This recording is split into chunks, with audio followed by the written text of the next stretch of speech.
right. All right. Hey, girl. Lindsey, Cacy, how are you? Good. Excited. Okay. I know. I think I'm super excited. Like maybe too excited, but good. We're both a ball of just excitement Craziness. and nerves Yeah. and chills Yeah. and okay. So let me introduce you. So Lindsey, Cacy, you and I met at Fierce Fitness. Yes.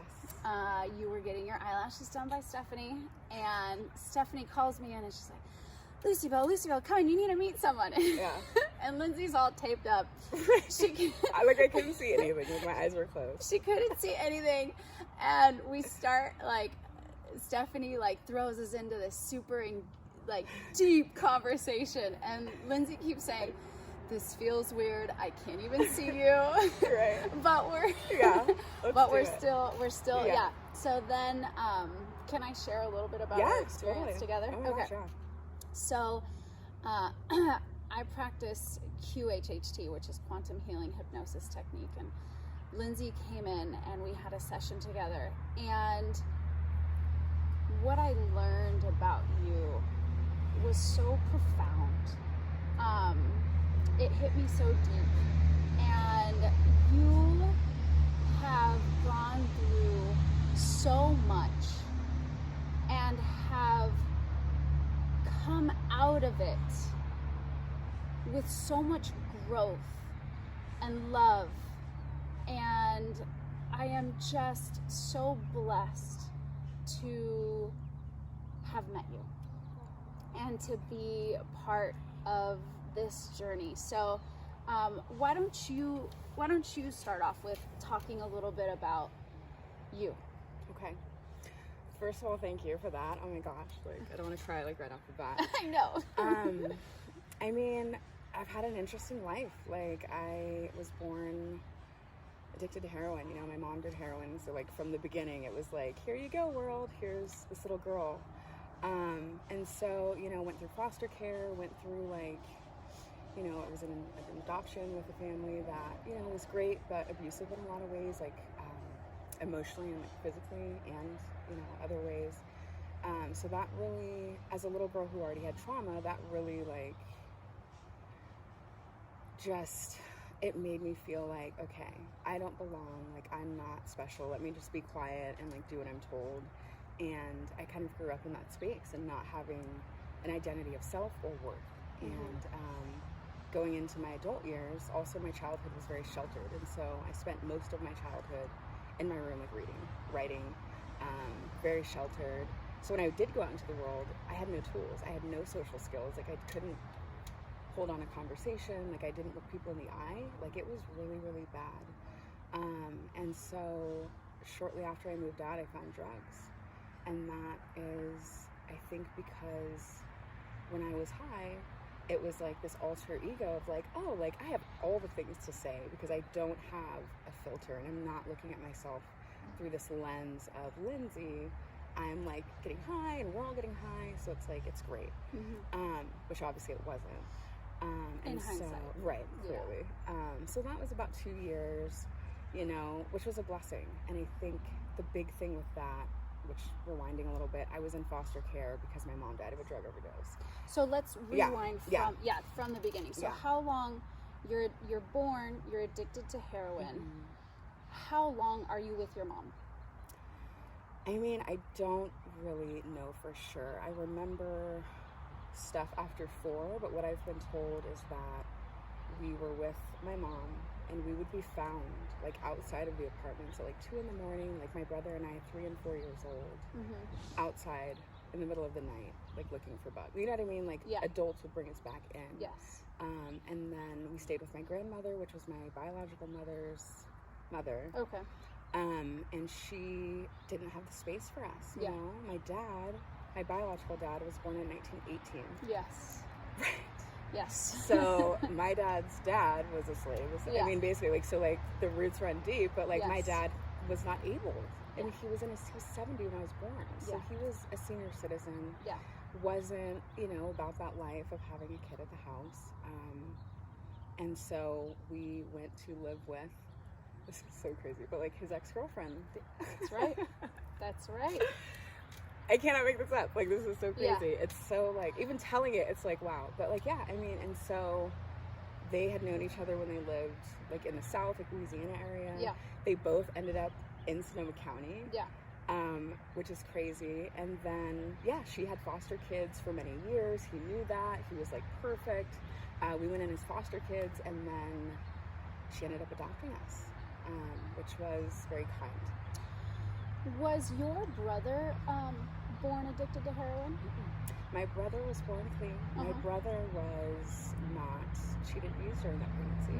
So my brother is a year and a month older than me. And I think that, you know, she did things right with that pregnancy. I don't think that I was planned. And so it was like, you know, here we go. Okay. So yeah, I think that was kind of the situation a little bit. Okay, so recap. You're born addicted to heroin. You have a brother who's a year and a month older than you. Yeah. And there were times you've been told that, you know, late at night you guys were found outside playing. Unsupervised. Okay. So then the cattle, and your dad, born in 1918, there he was not part of the picture. Yeah. Sorry, I froze. Okay, so at what point do you go into foster care? It was probably, I remember one of the times, it was like called the dependent unit, and it was just like this room full of kids, and there was this closet with like clothes that you could pick from, which was really cool at like 4 years old. Yeah. But I think it was even before that. Okay. I don't know for sure, but probably my family tried and they couldn't, and then, because I remember clearly being 4 and the police coming and like taking us to the place, you know, and it didn't feel unfamiliar, so that definitely wasn't the first time, you know. It was just kind of like, oh, we're doing that thing, here's a teddy bear, here's cool, this place I bye, know, you know. Right. And probably intuitively as kids we knew like this isn't safe, you know. What was that like for you? In retrospect, I mean, I don't remember a lot, probably a blessing, but it's unsettling. Like, I think that's where a lot of my anxiety comes from, or came from, is like just kind of waiting for the shoe to drop, not really having stability and consistency in the home. And so I've struggled with that like my whole life, and I think that that's it. It's just that not knowing who is safe. No roots. So I'm just floating. Like, literally, that's how I felt. And even into my adult life until, you know, I found yoga. But yeah, that was it, you know, from what I remember. Okay, so both you and your brother are taken out of the home when they kept you us are together. 4, Which was huge. And they kept you together. So then, what was the process like before you got adopted? Where were you guys? We went to stay with the woman that adopted us.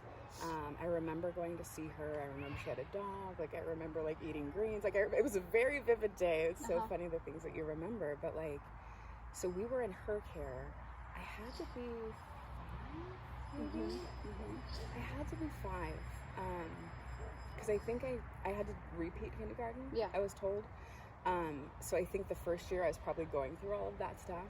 Because I remember going to kindergarten with her. So I think I was probably 5 or 6. Okay. And then she ended up adopting us legally when I was like 7. And again, she was. You okay? She was. No, sorry, that was such a mom like. That's okay. Is he okay? Oh yeah, we're both moms. Okay. Yeah, so we're multitasking. Yeah. Okay. Our kids are playing. Quarantine Chronicles. Yeah. Like, it's fine. Okay, so this woman that you and your brother go in her care, she is an ex-girlfriend of your dad's. Biological dad, yes. Biological dad. Right. Okay. And so, what was life with her like? Life with her was very structured, which is a blessing to this day. She had arthritis to the point where she had to get a lot of her joints replaced, her fingers were crippling. She was in pain probably most of the day. And so she was very angry a lot of the time. She was also an older black woman who was raised in Baton Rouge, Louisiana, in whatever year that was, so long ago. It was a very different time. And so, you know, my brother was able to go outside and play. as to where I had to be in the house doing like that sort of thing. So, you know, that it was very sheltered, and because I was always in the house, the level of verbal abuse, there was no escaping it. Yeah. Going to school was like my escape, which was why I was always like talking out of turn, because I could actually talk here. Yeah.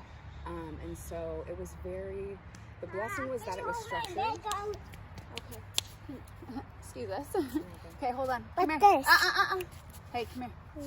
We're making a video, baby. Yeah, we're making a video. Hey, can you go give this to Daddy and ask for more mango? Please. Yes. Toro, please. Okay. Thank you, Papa. Okay. Okay.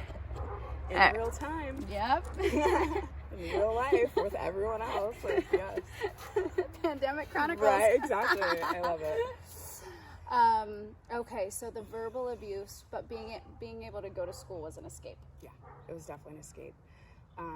So I didn't do so well academically, but I did great socially. Good. So, which Good. served me. So yeah, that was my childhood there. I acted sort of as her nurse, just helping her with various things. I did most of the chores around the house. It was like Cinderella, like low key, you know, but I could go to school, so that was fun. You know, and so that was pretty much until 16 when I moved out. What was school like for you in regards to academics and extracurricular activity? Well, extracurricular probably didn't exist for you. Well, we did like sports. She did have us in sports, like not through the school, but like what is it? The football, Pop Warner. Pop Warner. So my brother played. I cheered for like 5 years. Did basketball, a few different things, you know, which was good. It was just, it was hard. Yeah. You know? Totally. So then you move out at 16. What was the catalyst? What was your final straw of, I need to get out of here? Yeah. My dad died. So my biological dad died. I was 16. And so my biological mother passed away when I was probably 6. And then my dad passed away when I was 16.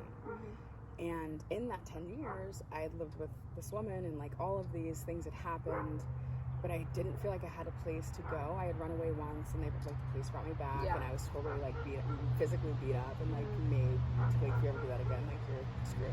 Yeah.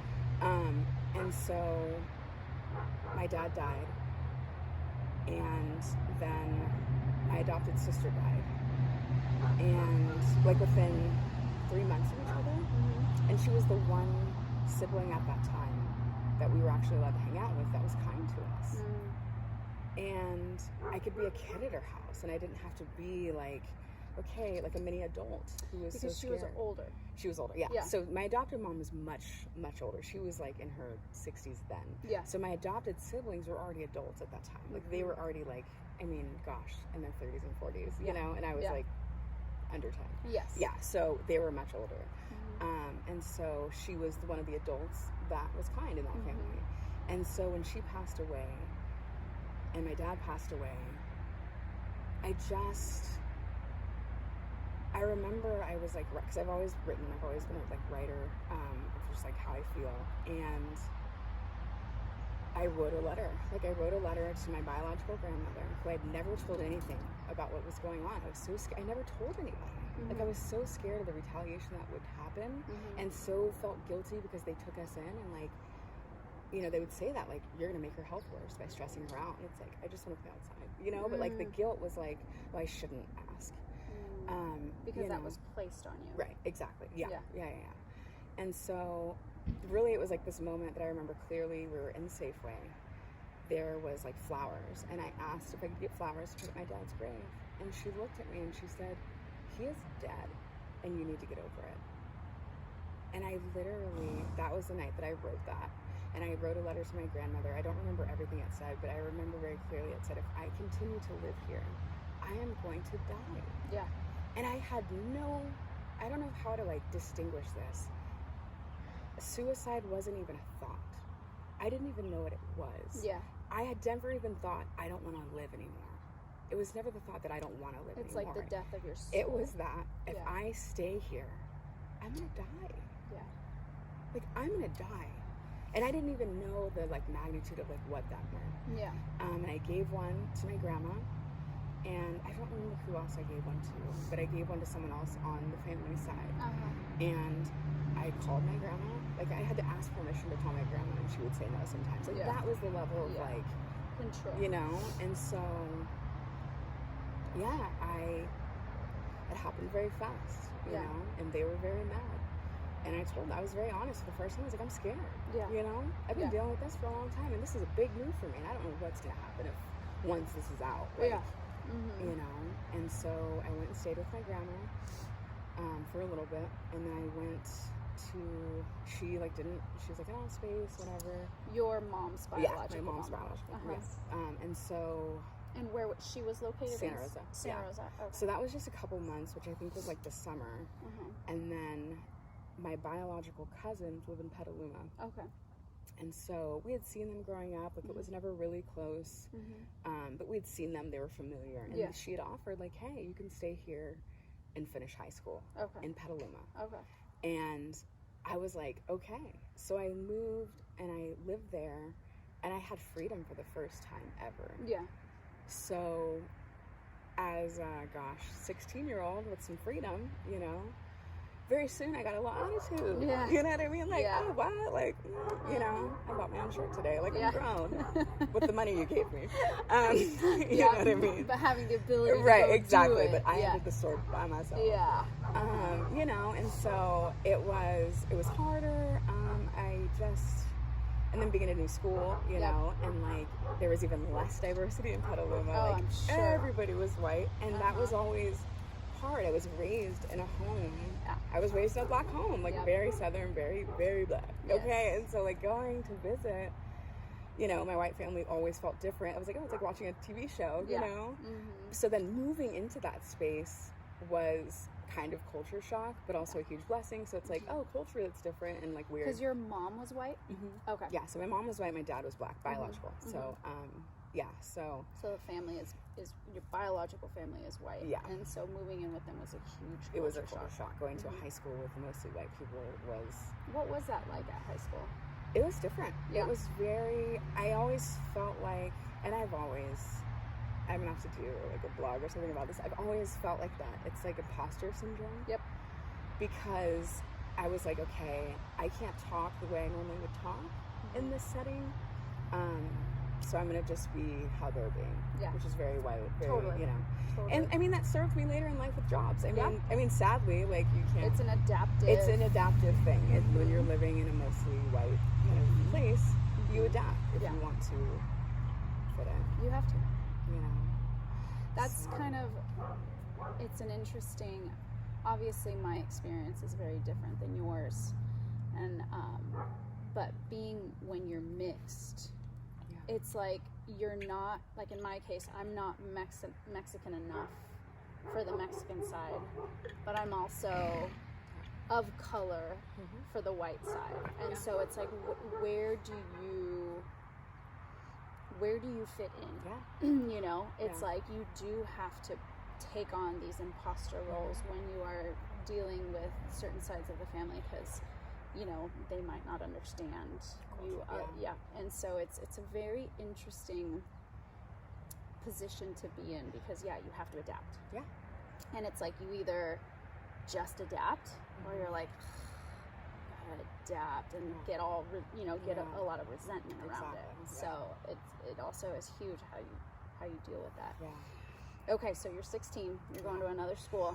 Yeah, so I do that. I do my junior year at Casa Grande High School, and it was fine. I mean, it was, just different. Yeah.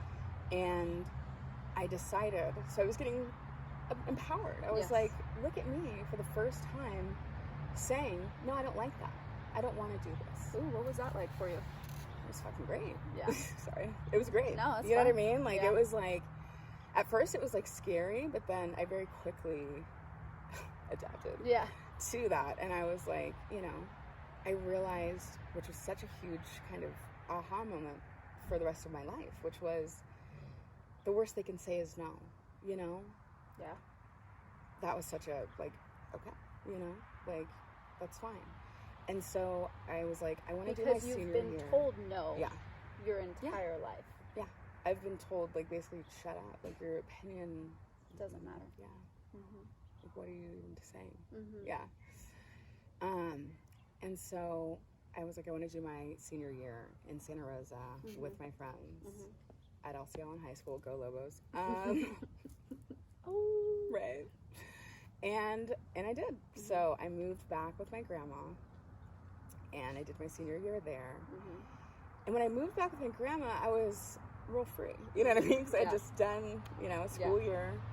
And I had a job. Like, I had my first job ever. Like, I was just like, what was your first job? Burger King in the drive-thru. Hey, do you want fries with that? That was me. Nice.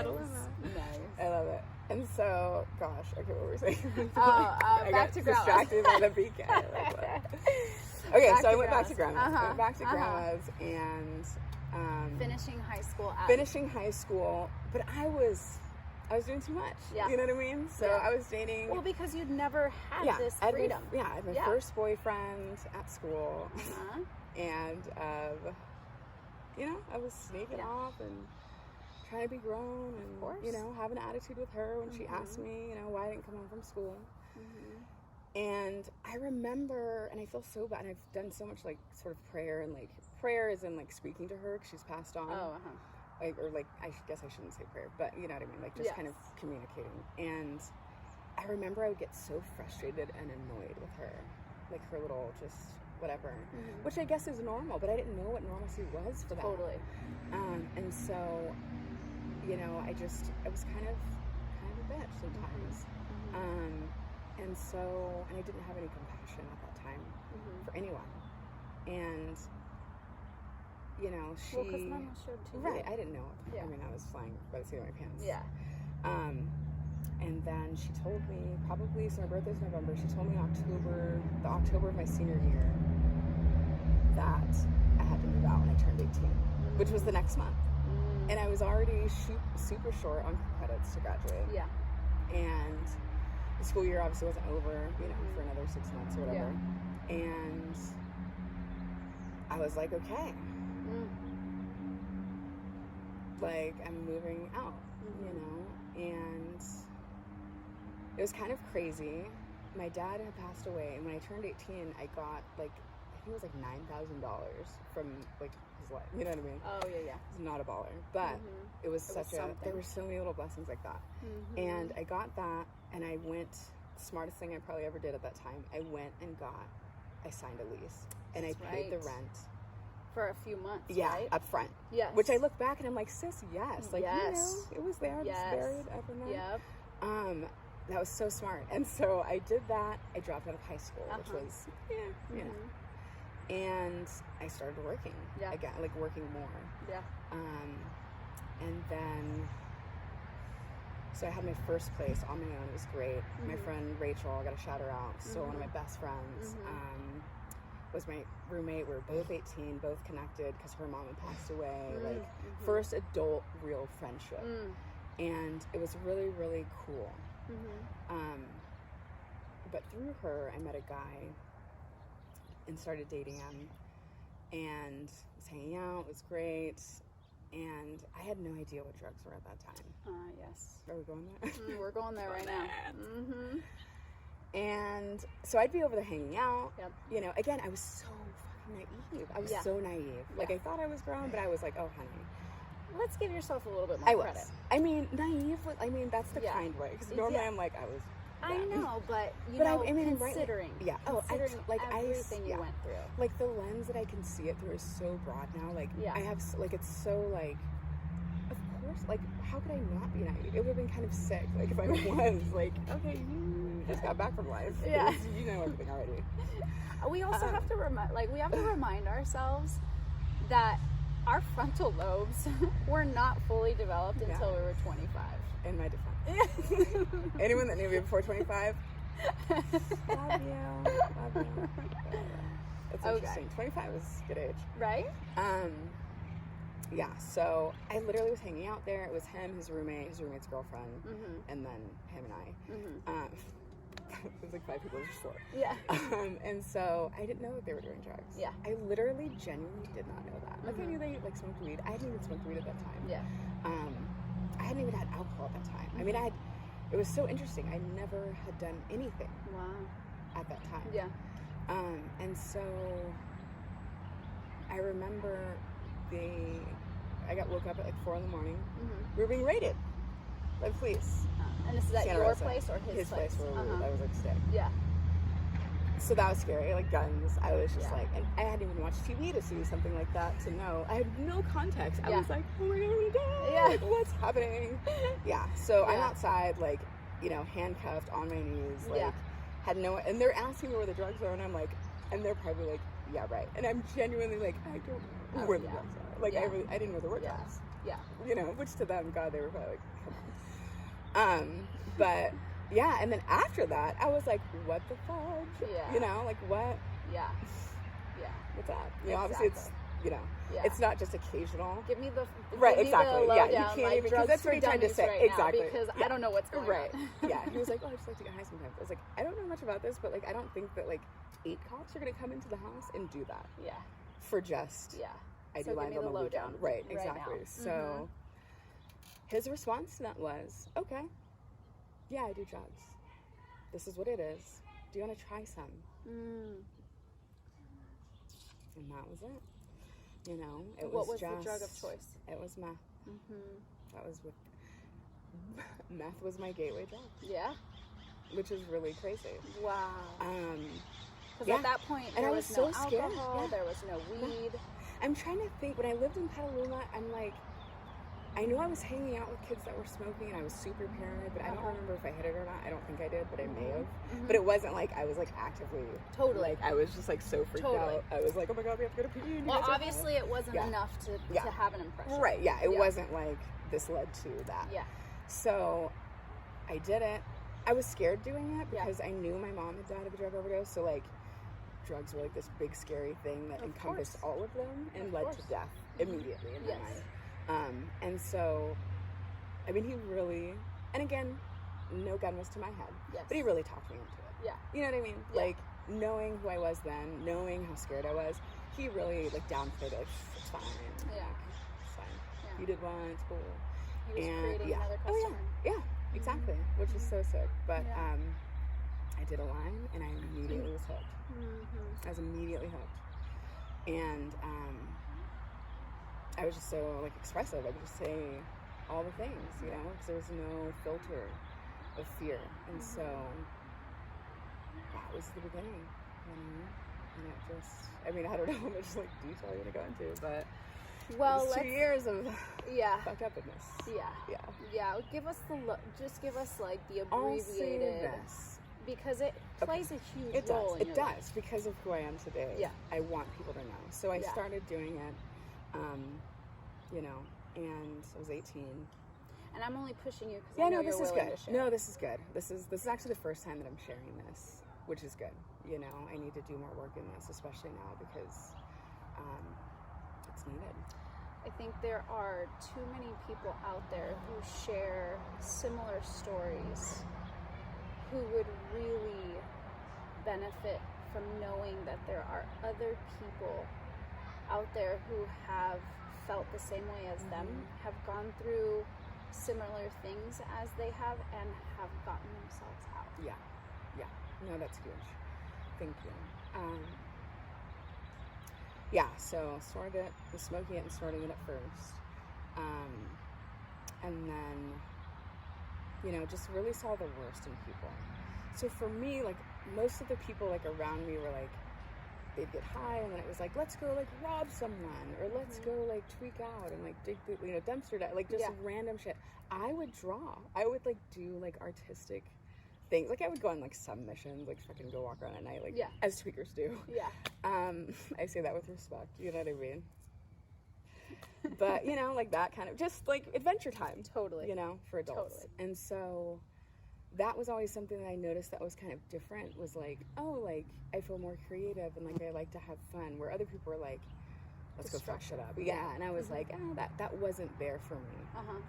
And also, like, if there was no more drugs, like, I just would go to sleep. You know what I mean? Instead of like, I'm gonna go like do something that I don't feel right about doing. With my body for that. To get more. And that was something that I noticed too. So as I was doing it, I started to notice sort of this difference, you know, like, and people would act, like, I would say, like, I'm not doing this forever. Like, I'm gonna. Sorry, we have obnoxious motorists. This is real life. Pandemic Chronicles. Right? We're gonna brand that. Yeah. So it was, I remember saying, like, I'm not gonna always, I write about this, and it's like, people would be like, oh, everybody says that. Oh, yeah. Everybody says that. Yeah. And everybody did. Yeah. But I knew, it's so beautiful. I knew. But I mean, I was still that getting it high. wasn't There was be times for... that I tried to stop and I couldn't. Yeah. So it wasn't just like I just stopped and was like, I'm all better. Yeah. You know? Totally. No, there was time I had stop, start. Oh my gosh, I thought I was stopping. You know, that whole thing. But it got bad fast for me. And that was a blessing. The other blessing was that my mom died with drug overdose. So in the end, I was shooting. Yeah.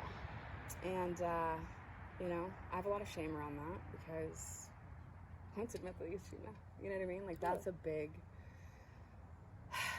crazy thing to say. But, you know. But it's a natural evolution of drug use. Exactly. And luckily, like, I'm using luckily here, but, like, luckily, it was hard and fast. You know what I mean? Like, I went from never even seen it done on TV to I'm, you know, shooting up meth in 2 years. And so that allowed me to to see a lot of bad shit in a short amount of time. Yeah.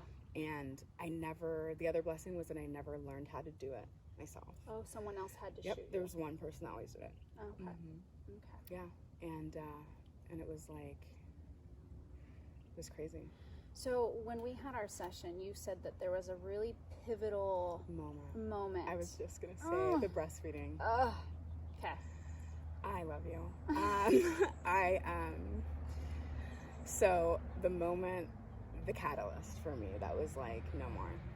There had been a lot of things, and I was doing so much writing, and I wish I still had those writings. That would be so good. Hold on, let me do a quick plug. Okay. So, commercial break. When I do QHHT sessions, I don't share this information with anyone, okay? But Lindsey has given me the okay, and she's also in the process of writing a book. Sorry, spoiler alert. That's good. And so that's why we're being, you know, super straightforward with everything. But I don't do that with everyone. Yeah. So only because you've given me permission to share this information. Yes. So sorry. Yes. Go ahead. Yes. So it was getting to a place that was really bad. Yeah. I was kind of in that place of like, I want to stop, but like I don't really have resource. Like I don't know where I would even go and be, you know. And I was staying with this woman, and I walked into the apartment. She had 3 kids. Walked into the apartment, and she's sitting on a chair, breastfeeding her 4-month-old, probably, son at the time, and hitting a crank bong that we had made the night before. So, you know, for those of you who have never breastfed, you're feeding your baby through your breast from your body. And at the same time, you're putting in your body methamphetamines. And you're looking down at your baby and somehow not putting the meth bomb down. And for me, being that baby, I have chills. Like, I know. I literally was like, it was just like, there's no more excuses. There was no more anything. Yeah. It was just like, I literally walked in and I like took that in and I had to walk outside. And I smoked cigarettes at the time. And I smoked like 2 cigarettes outside and was just like, what the fuck am I doing? I don't ever want to be in a place where I'm walking into the home that I'm staying at, whether it's mine or not. And that's happening. Yeah. And that was it. I literally, you know, I just I was just like, no, like, I can't do that Yeah. anymore. And like, I had met my older son's dad, like at this like music studio. Friends of ours had played like live music at the studio, like off airway. I don't think it's there anymore, but yeah, like he was like, I don't want to hang out with you if you're on that shit. Yeah. So I would see him intermittently when I wasn't high, and we would smoke weed together. You know, and so I thought about him, and I was like, that's the only place I have to go. Yeah. I would not go to my family. Because they wouldn't have even.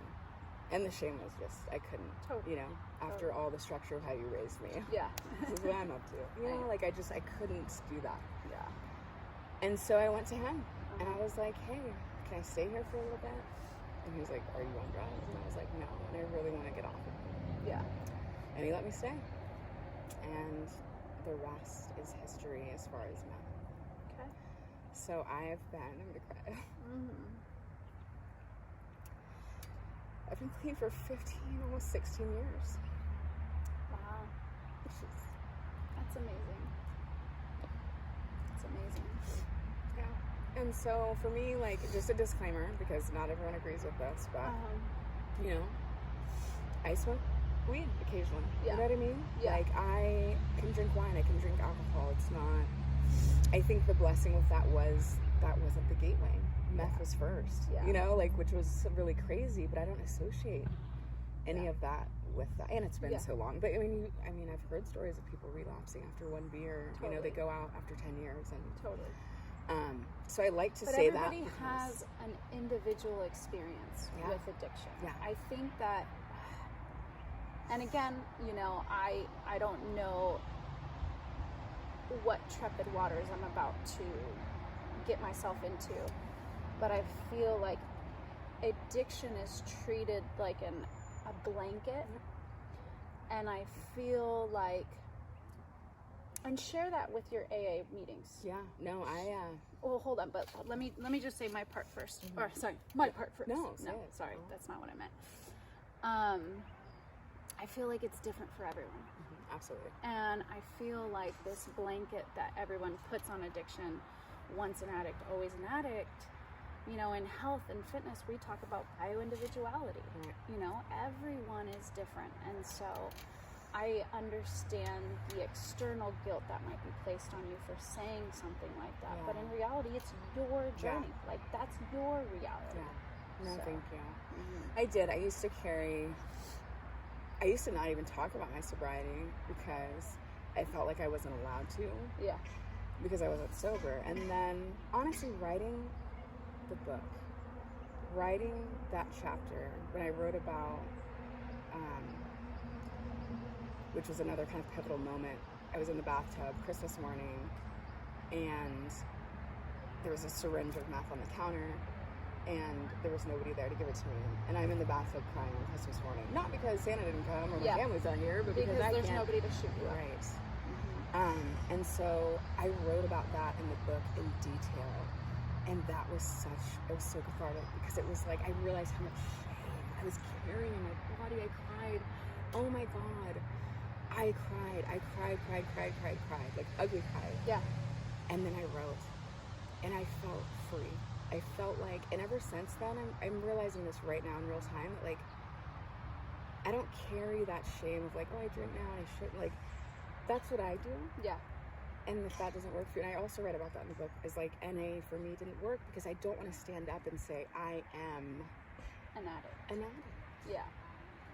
5 times a week or whatever, Yeah. you know, like, Yeah. I am this. I want to say I am in control. I am powerful. I am aware when things are out of control, and I am able to put things down.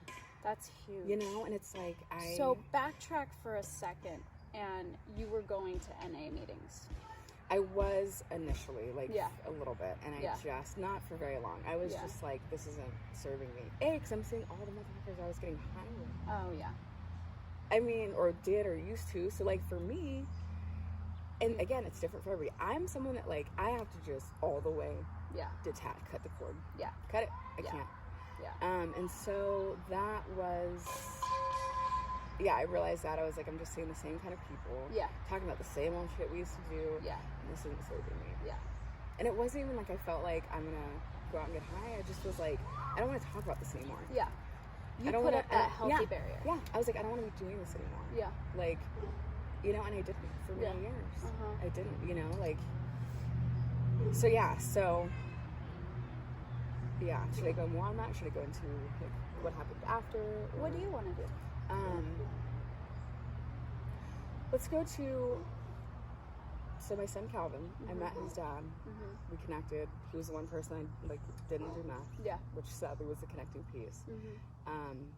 And I remember telling him, because he had a daughter who was older, and I was like, wow, I want to have a baby. Like, I know if I have a baby, I would never get high again, because I was that baby, which I would never recommend that. Again, this is a very personal. That's your. Yeah, so I'm not saying, hey, want to get clean, have a baby. Don't. No, don't. I'm saying for me, because my mom died, like very specific details of my life. Yeah. I knew intuitively that that was the case. And it was very true for me. And so he was like, okay. Which was like, brave man. You know, because I could have been a flake. Who knows? I mean, I could have just, yikes. Wow. But, yeah, so got pregnant, and I feel like I'm wrong forward. No, you're good. I got pregnant.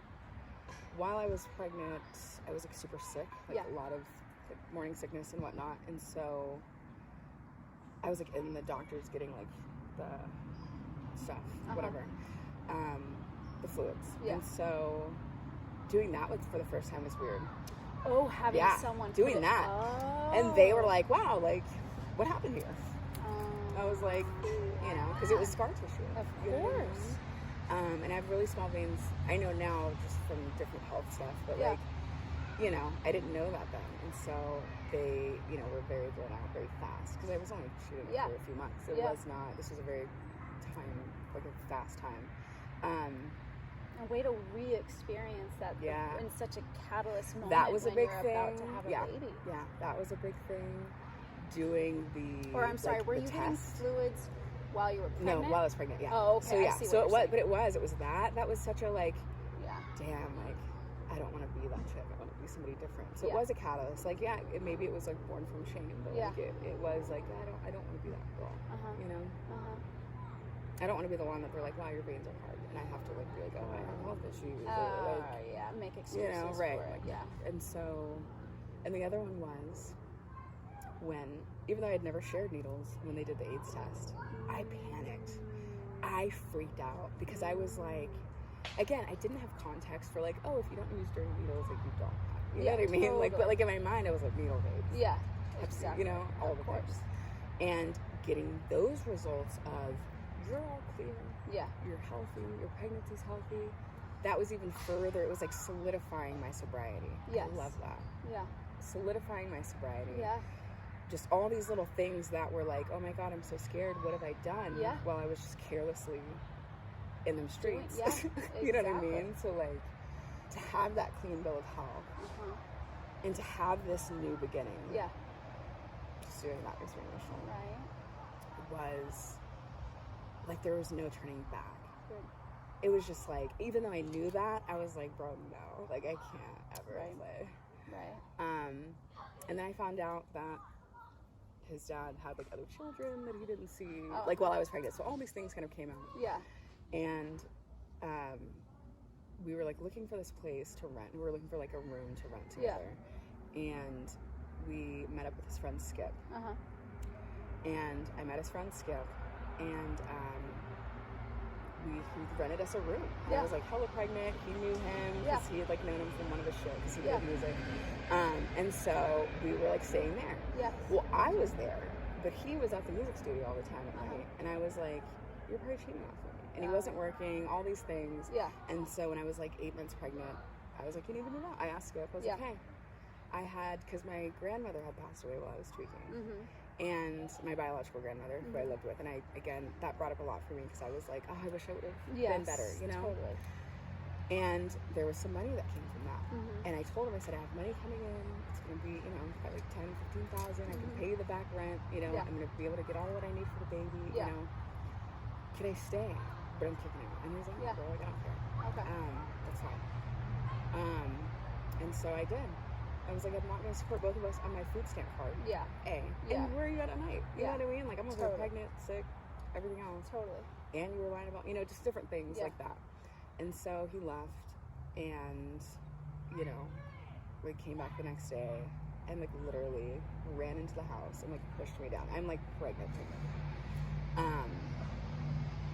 And that's what I knew, like, there was, like, going back. Even if you were to get us together, like, yeah, that's not okay. Because I had been in situations where I'd been abused before. But I was like, no, Yeah. we're not doing that. Yeah. I'm not high anymore, I like your clear boundaries that you've always had for yourself. We're still going? No. On this one we are. Is mine off? Yours is good. Yeah. This one stopped? Hold on. I had a feeling. Hopefully mine comes out really, really good.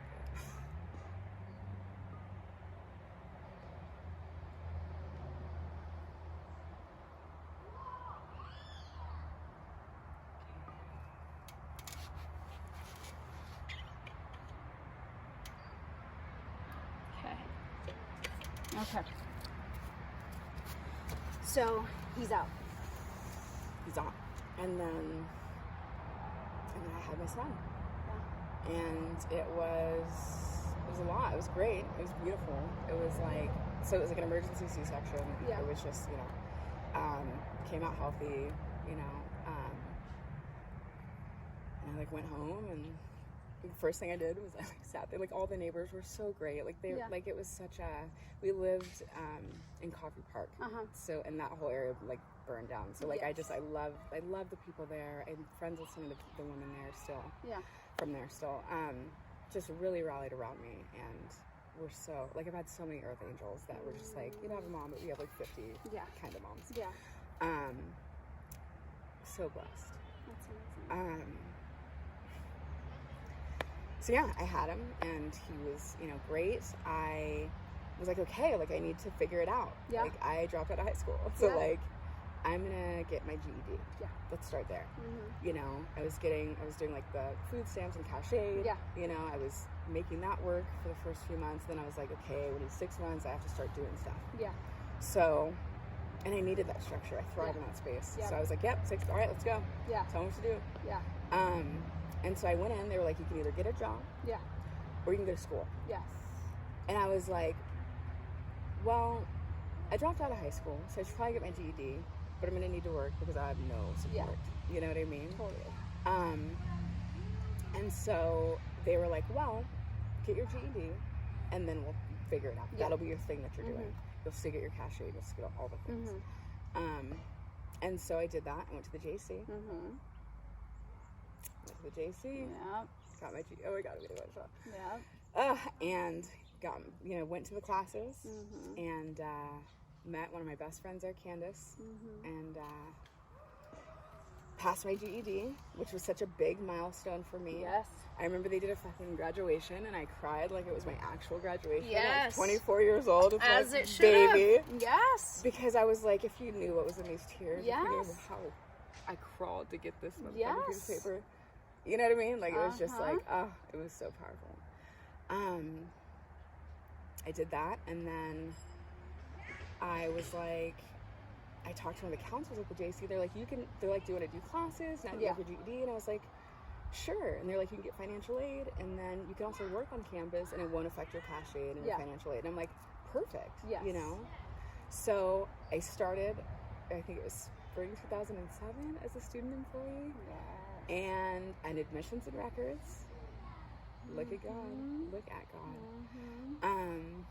And it was cool. I mean, I remember going, this is where my mind was, coming from a sheltered childhood, going straight into drugs, and still kind of having that mentality of like fear, like tweaker, like they're gonna find me out, like even though I was totally, that goes away after years, but it takes time. Of course. Imposter syndrome in this normal life. Exactly. Like, if you knew what I was doing 6 months ago, you would not be looking at me like that. Because that's because we still haven't embraced the fact Yeah. that we all go through these.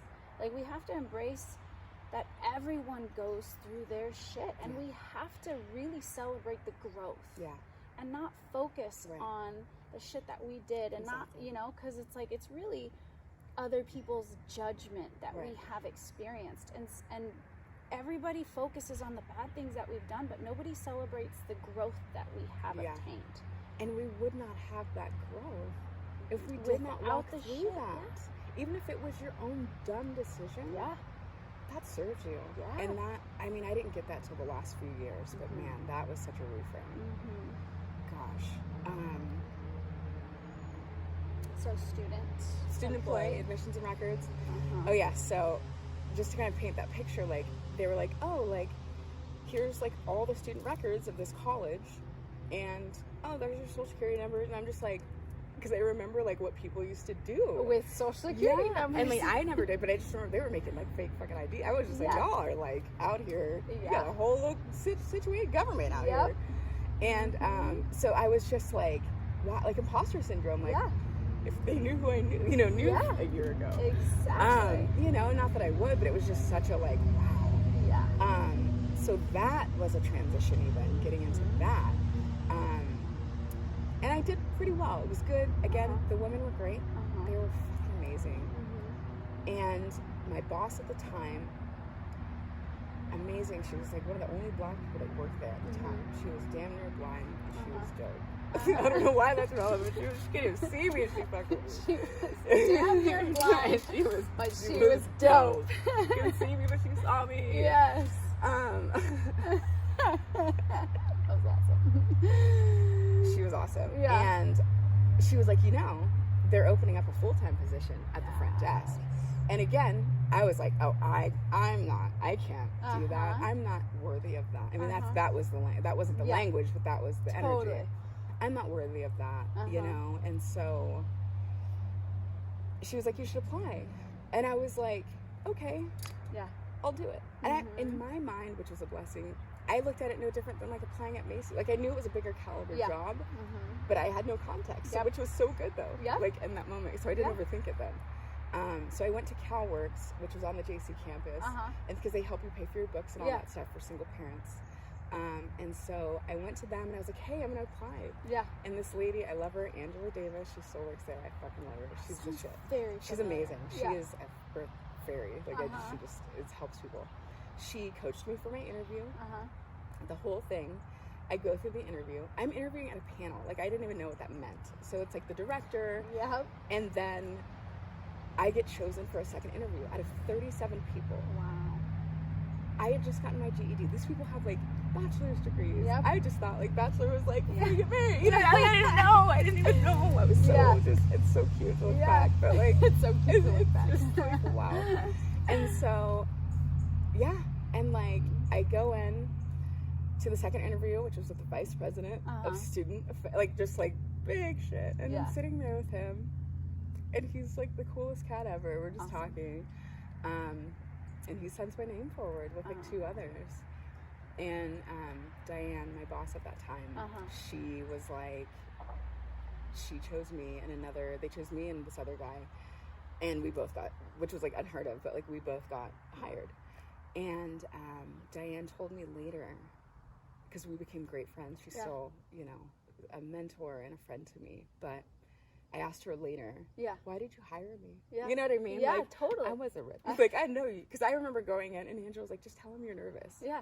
And I was like, I'm really nervous. Yeah. I think I cried probably in the interview, and I was like, I don't know, but I'm a really hard worker, and I learn fast.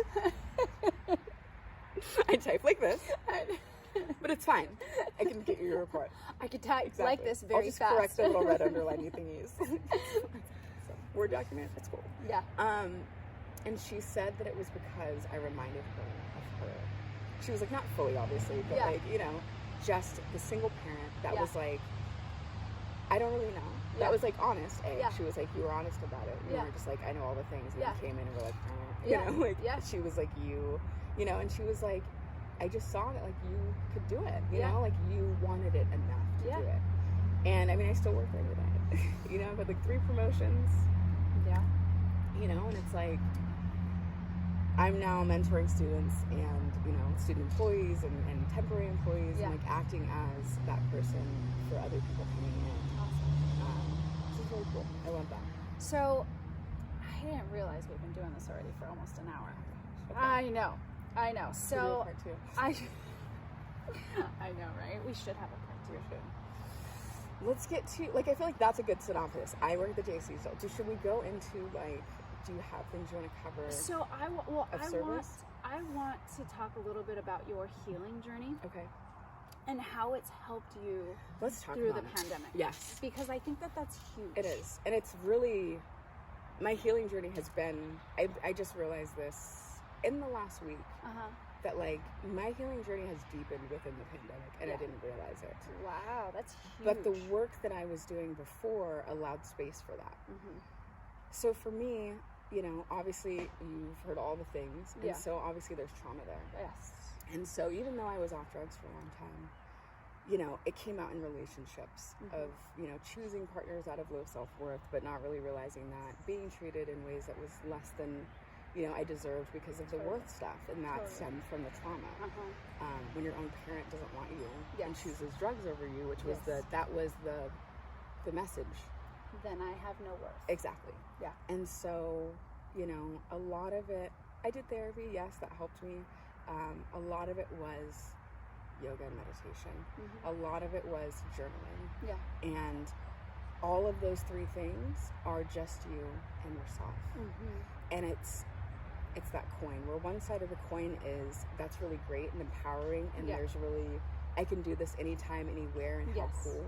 But then the other side of that coin is, it's just me and my shit. Yeah. And I have no idea, like, where to start. And I have nowhere to go. I have to face it. I don't even know what I'm feeling. Yeah. Like, I don't even, And so, you know, it really depends on your level. I'm going to speak from my level of trauma, which is high as shit. Yeah. So if you fall into that, that's good. Yeah. You know, but, like, the main thing is I love how it got completely silent.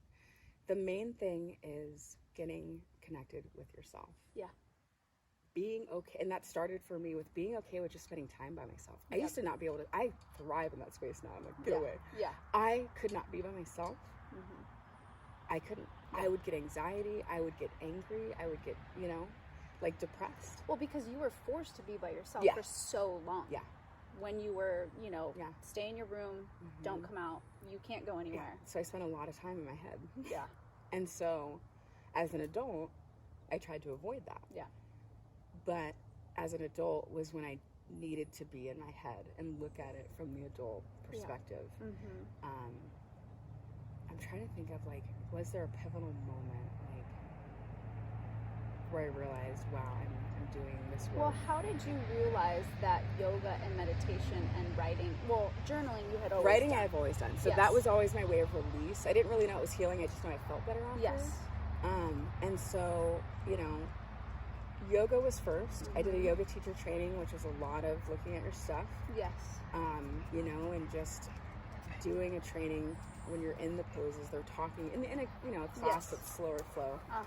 It's let's get this guy out here. Come here, Joxer. Come on. Okay. Pandemic life. I know. So teacher training. Yeah, teacher training, yeah. So we, like, looked at our trauma in, like, this really safe container. Yes. And that was when I realized, I knew what I had walked through, but that's when I realized, oh, this is why.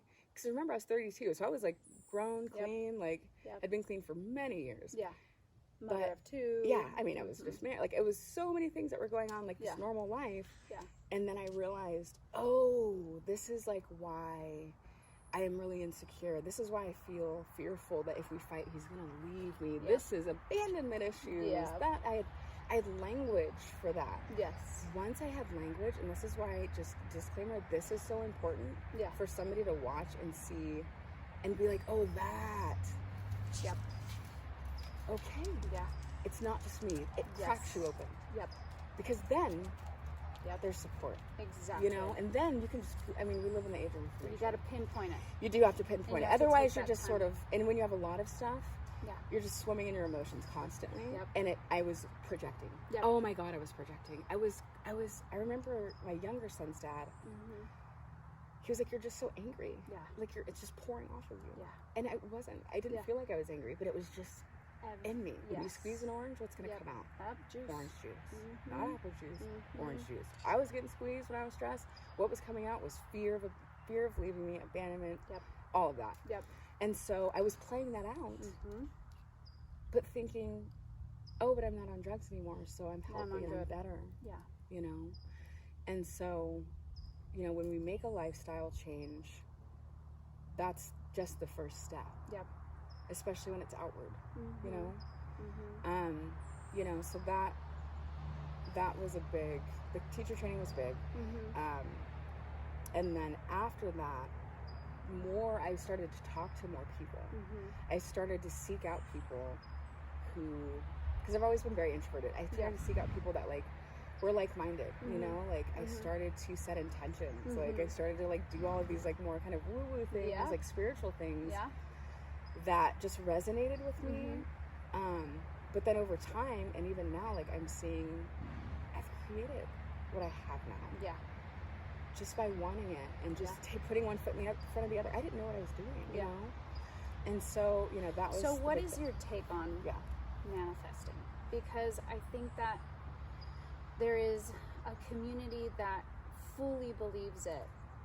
And then there is a community that's like, well, if manifesting was that easy, you know, why is it that someone who would be raped repeatedly couldn't manifest themselves out of that situation, or the child abuse and everything? Like, what is your take on manifesting?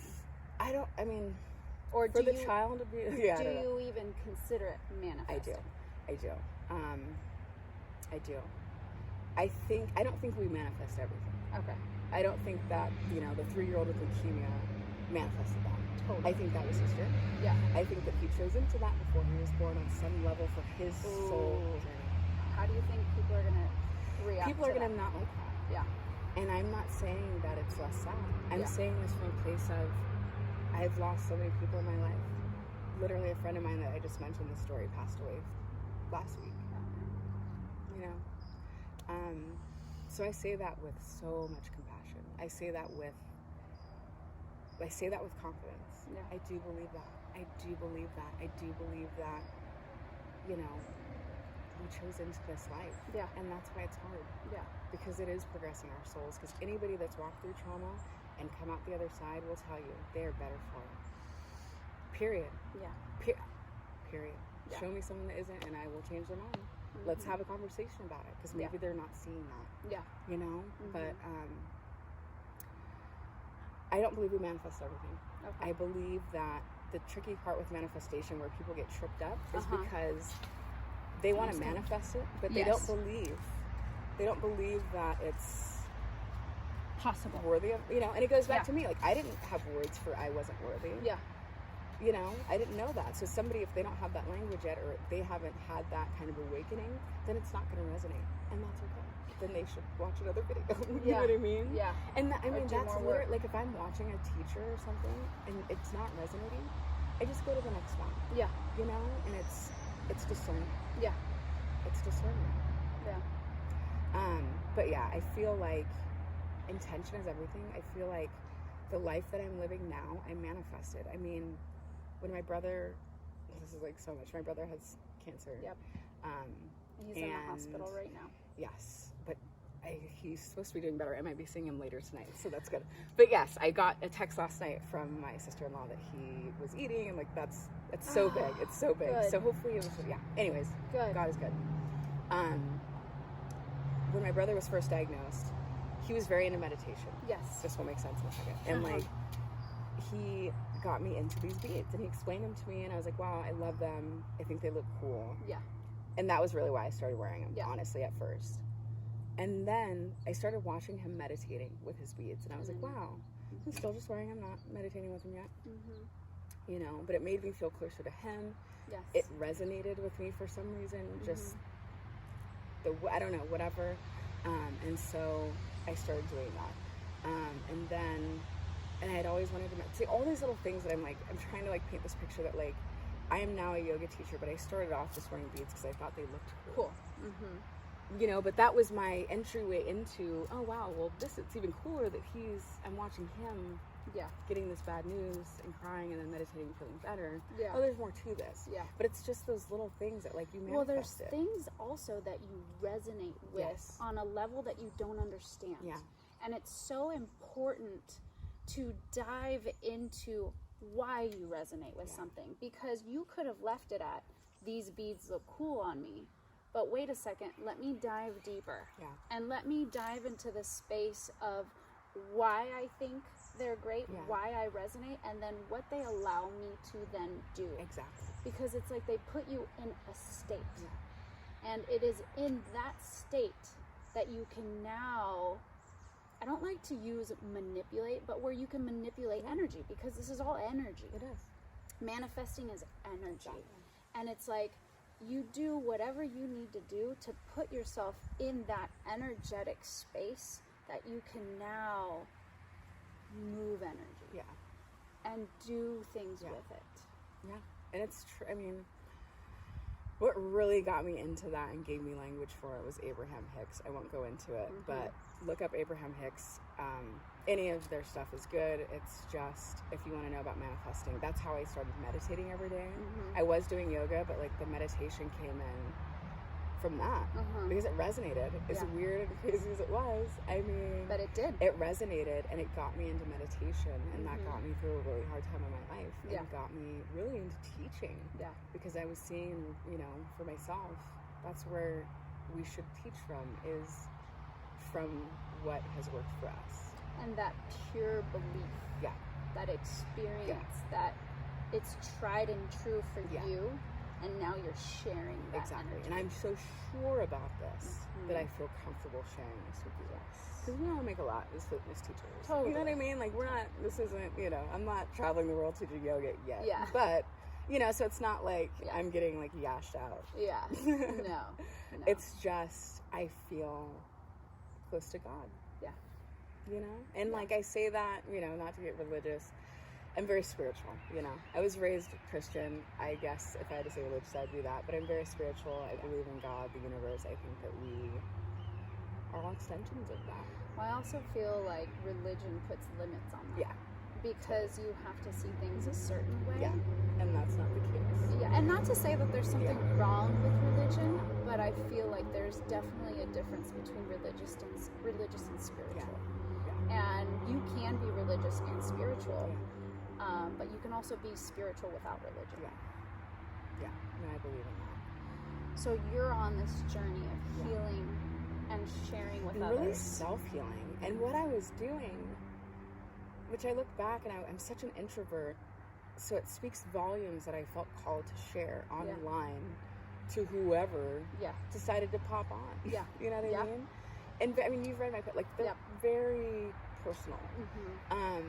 And so, but I just felt so called to share, like, wow, like, I mean, it was like this magic thing. Yeah. And it was so, it wasn't even empowering. It was just like, oh my God, this is so great that, like, I have things that I can do to look at this hard stuff and not only look at it and process it so I can release it, but also pull the gems from that serve me. Yeah. So because I can release the shame and all the shit, you know, but I can take on, that was a bad choice. But A, I ain't never gonna make it again. Yeah. And B, God, thank you so much, because look at me now. You know? Yeah. That's what my memoir is gonna be called someday. Yeah. Look at me now, bitches. No, maybe not that. Let's keep it.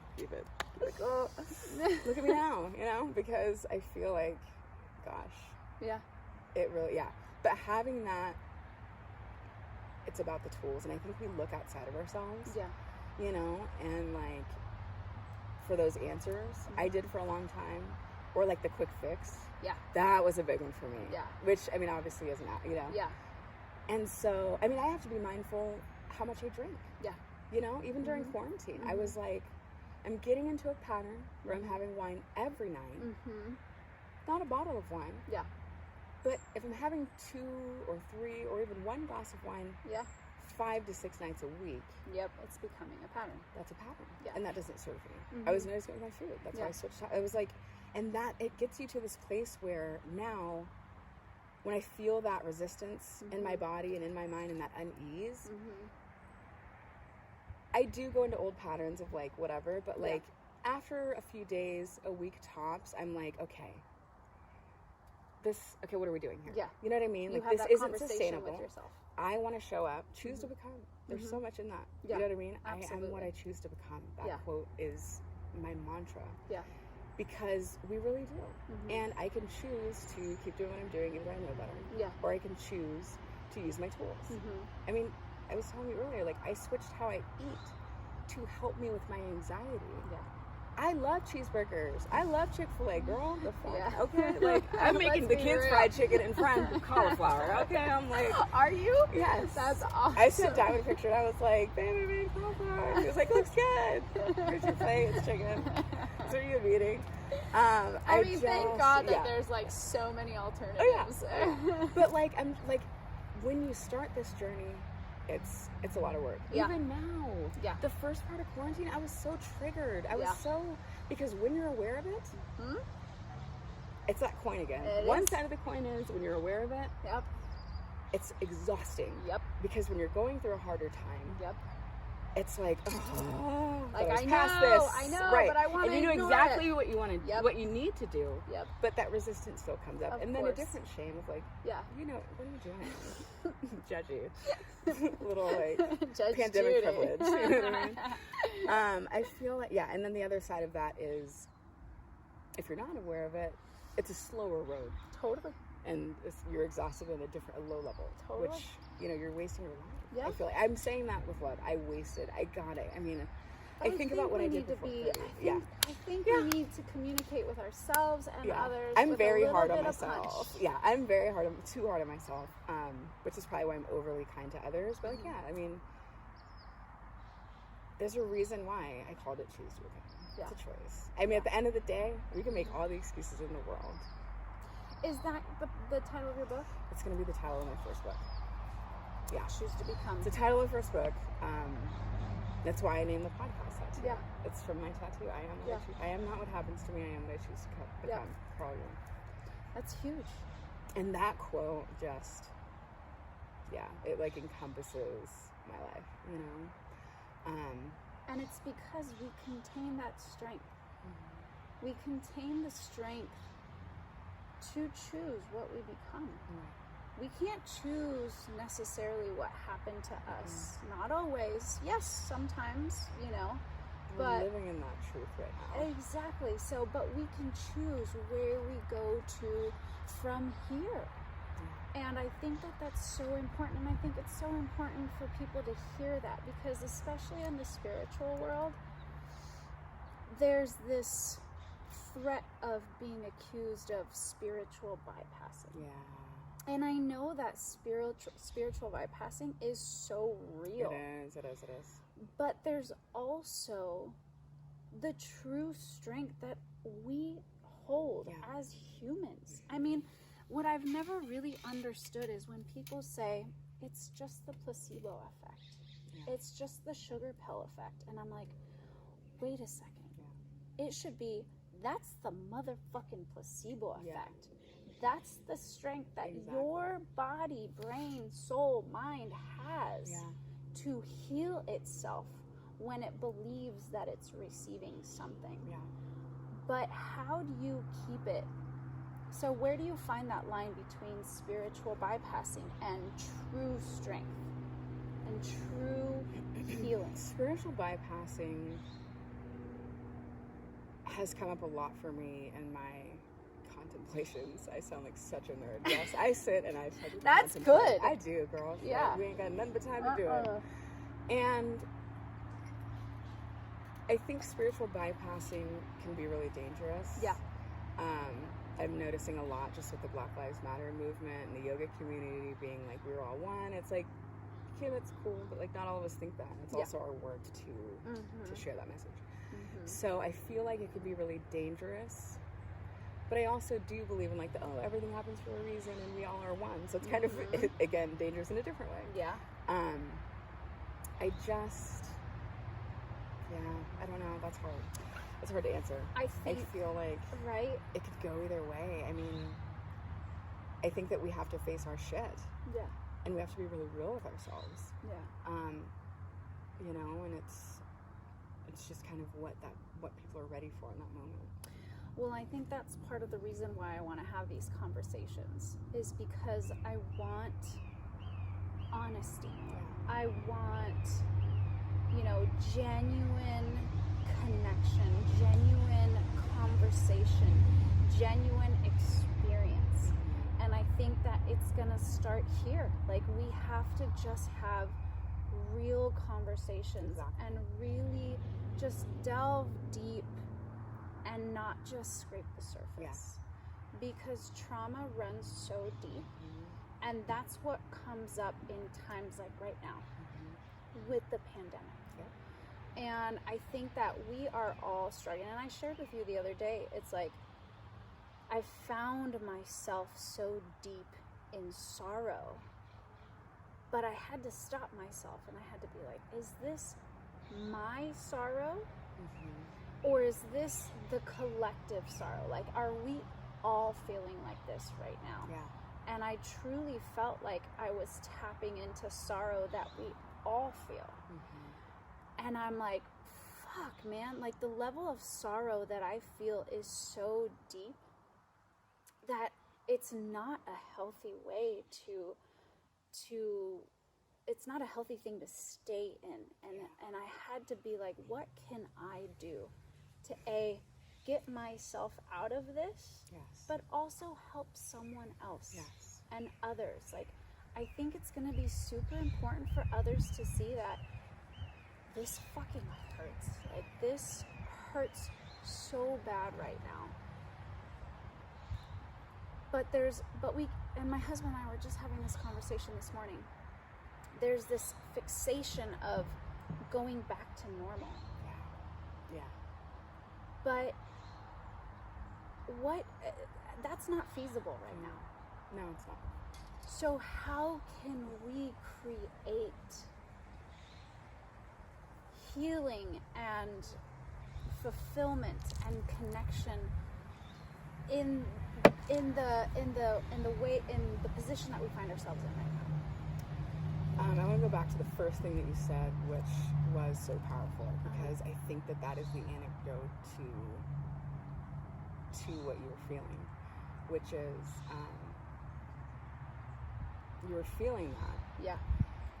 You identified that you didn't want to sit in that space. That's a huge discernment. Yeah. Because I could have stayed in bed. So that's if you want here's the 3 steps to mental health. I mean, you're going to go to the biggest thing. What am I feeling? Yeah, exactly. Not sad, not happy, not good, not bad. Yeah. Go deeper. Yeah. Journal. I'm a firm believer in journaling. If you're not a writer, just get it out. Nobody else is going to see it. It's free therapy. Yeah. Do that shit. You can do it on a napkin, whatever. Yeah. There's no excuse.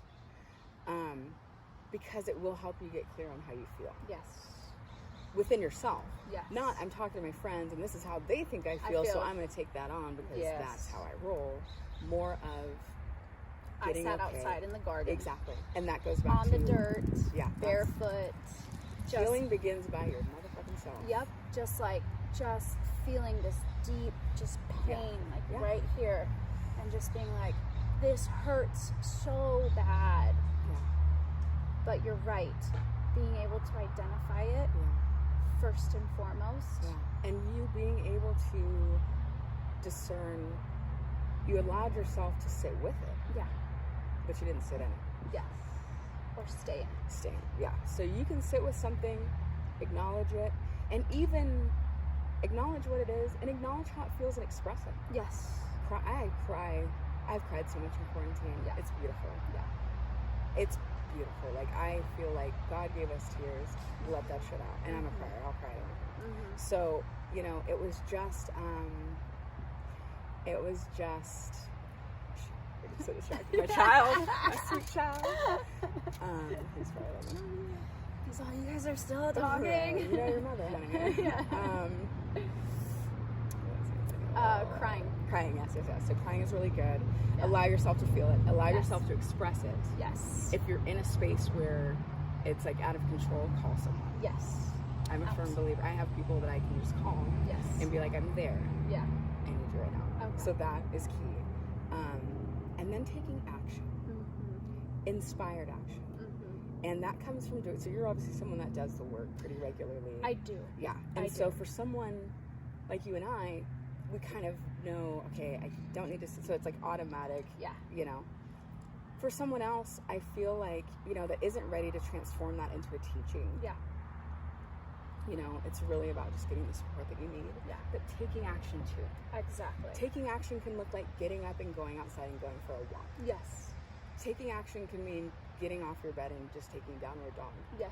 You know, taking action can be... That's not a sex pose, you guys. That's a yoga It's pose. not. Well, I mean, it I can mean, go either it way. could, yeah. But for now, it's just not downward doggy. Downward dog. Downward dog. Terrible. I'm sorry. Sorry. I'm an adult. We're adults. We are.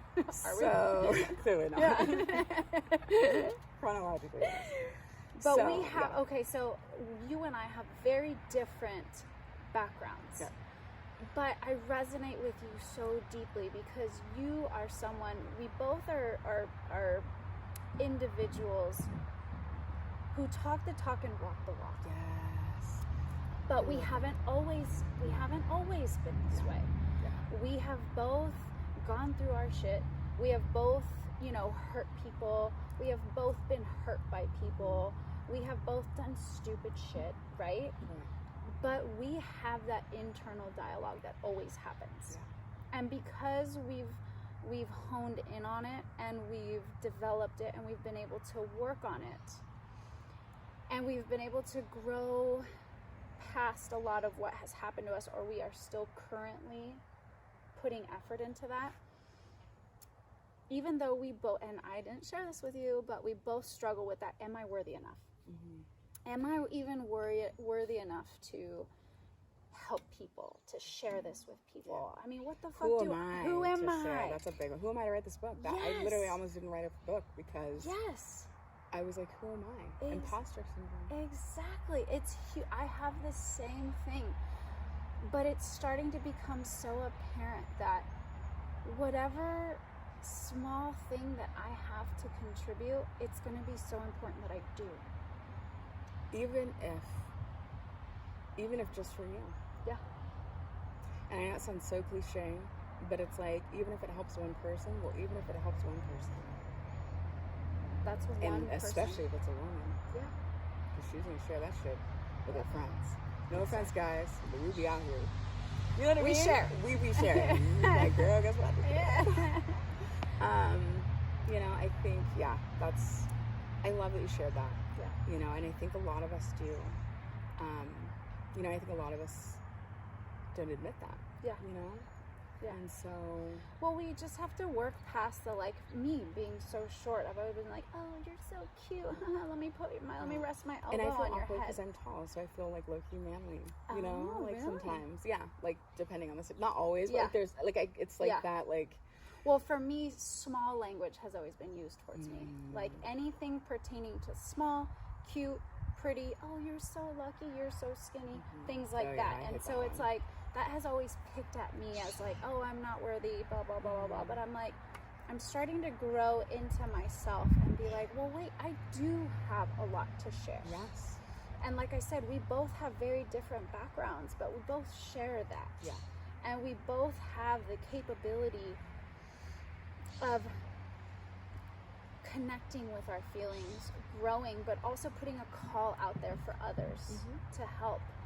And that was really the inspiration of these sessions. But also, as soon as you commented on my post about you wanting to do it, I was literally standing in the kitchen. I was like, fuck yes! Yes. I was so pumped to even do... I was just like, this is perfect. Yeah. This is perfect. We need this. We're all, you know, in our little pods feeling the same things and like putting on this brave face waiting for normal, and it's like, let's talk about how we're feeling now and like how we're going to move forward in the now with things that is The way they are. Exactly, because things are going to be different even when the pandemic ends. Exactly. There's still going to be And some fear. will be the same. Yeah. You know? Yeah. And so the things that should change probably won't Yeah.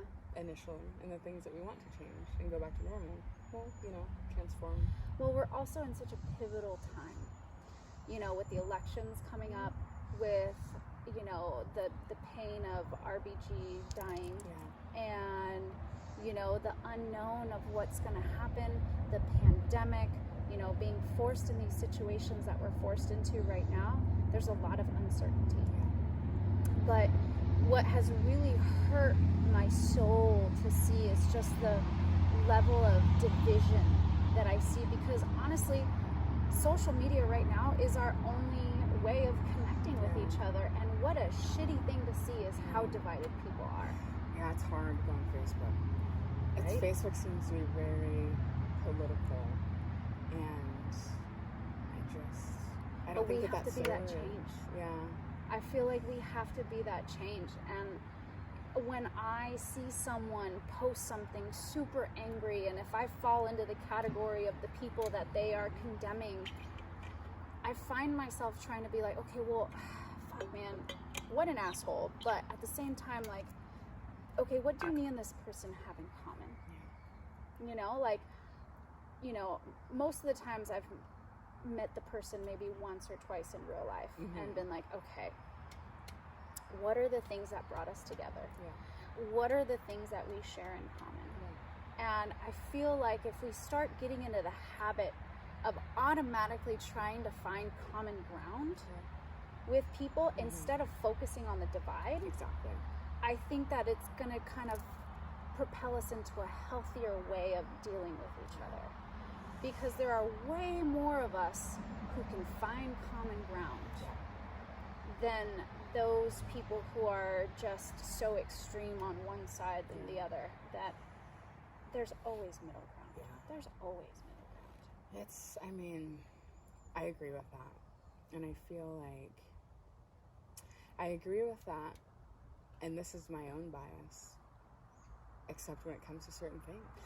Of course. You know what I mean? And it's like, I feel like, but is that okay either? You know what I mean? Like, if we're looking at it, there is the whole thing of like, wrong is wrong no matter what the fuck you vote for. And right is right no matter what the fuck. Just humanity is, this is not okay at all for anybody ever. But let's say if we're going like deep, let's choose something neutral, like a serial killer, Ted Bundy. Yes. Ted Bundy was still a human. He was born and created by two people. And that's a common, and seems I so, could do that. I do think he should be punished for what he did. Of course. But I can sit, once I see that, once I know he's safely doing his time, I can sit and I can find absolutely human. Absolutely. Even the most flawed human. We are still human. There's something there that brought them within themselves, that brought them to that they're hurting more than anybody ever could. You know what I mean? Try to say is, like, if I was brought up in the same situation as he was, gone through similar things, I could be that person too. And what I have to focus on is the fact that I'm not, and I have to work on myself, and because I have that ability, I need to be able to share that with people. Instead of focusing on the hate. I guess is what I'm trying to say. The hate and the fear. And exactly like what you're putting out into the world too. Exactly. You know what I mean? Like, when I'm posting or when I'm, speaking, on any platform that I have, it's very uplifting. Yes, I may comment on what's happening and how it feels, but I'm also going to give you, this is how you can help mend that feeling. Because this is what's happening. You know what I mean? It is. I sit and I think about things like that. Like, where is that person at when they decided to do that? It's easy like to, after the anger passes or whatever, if that even comes up, it's more of like, where were you at in your mind, or what happened? That created that. To be able to do something like that. And so one thing. So we're gonna have to have part 2 because there's so many things. There's so much. We haven't even gotten to like health issues. I know. Just looking like I know, but let's end it on this, and you tell me how you feel about it. You, through your life, you were never shown love. You were never shown love that pure, unconditional no matter what love. Yeah. So that was never taught to you. That was never given to you. But you have come to understand it now. You have it on your bracelet. You talk about it in the book. You have children now. We're going here twice. And so, love. There's this saying of universal love. We have to put love out there, but there have been movements that I feel have muddied those waters because all of a sudden they're associated with drugs and sex and patchouli oil. Yeah. Which is amazing. Yes. I'm not. The sex and the patchouli oil. Safe sex. Because again, we're adults. Within your relationship, safe. Respectful sex. Okay. Yes. I mean, it's, I love that you're going there with this. So talk to me about love. Yeah. I love you for saying that. And I know I'm like long-winded, but I literally was just talking to somebody about this the other day, and they were like, I love you so much because you're just so loving.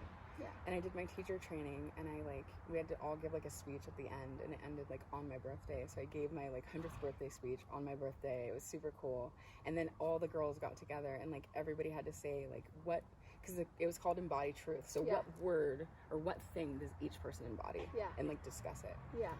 And I had done my speech, and it was very much about like, no love shown, like all these things, here's this and that, whatever. And everyone like crying, they're like, you're just like love. Like you just exude love. And I just, hearing you say, like frame it in such a little synopsis of like all the reasons why I shouldn't. Yes. It's really fucking cool. Yes. That like, I've never loved harder.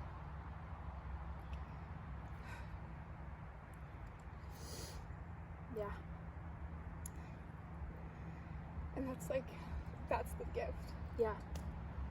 And anyway, that wasn't the question, but like, I just had to share that because this is like the second time in like 48 hours that like, this is being brought to me, and I'm so grateful. Yeah. And full. And like, it is. And I think like, I'm gonna start a love movement. Like, what is love to you? Love to me. Because I think that there's a misconception. There's so much. It's not sex, it's not drugs, and it's not rock and roll. Yeah. I mean, it can be. It's friends. Yeah. What is love to me?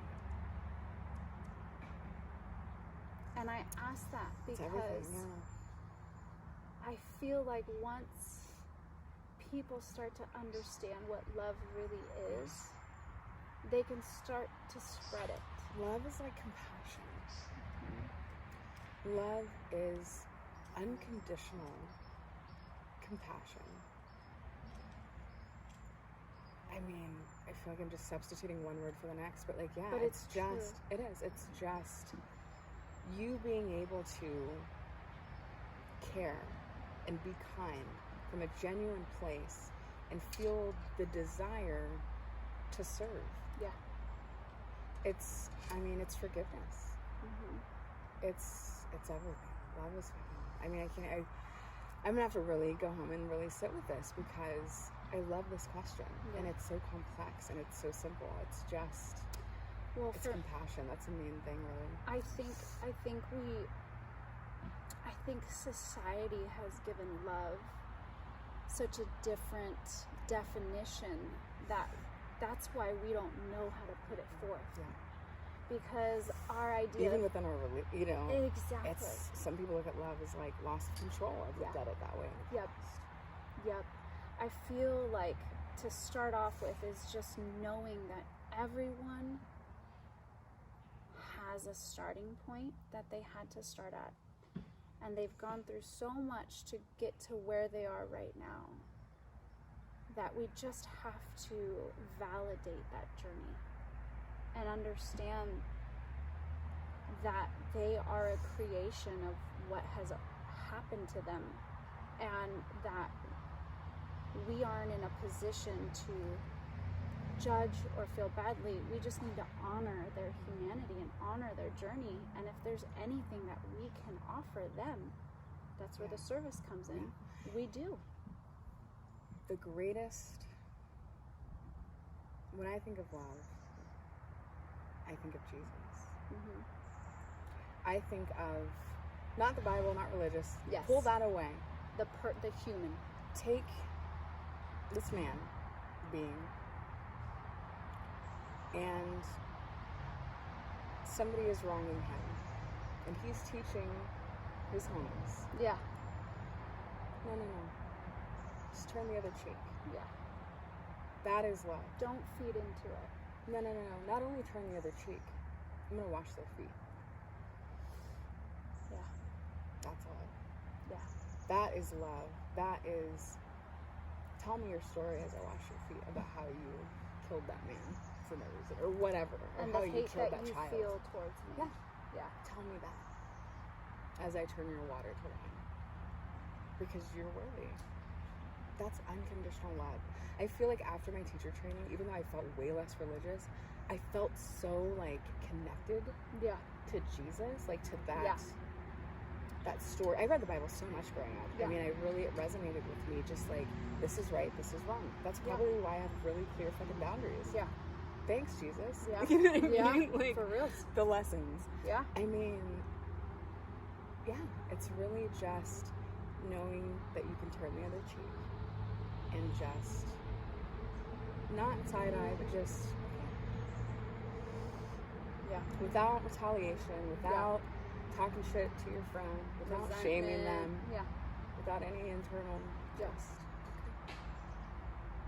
I'm still of service. I'm still here. And when you're ready and to connect, we can. Mm-hmm. Yeah, but no pressure. Yeah, I love that.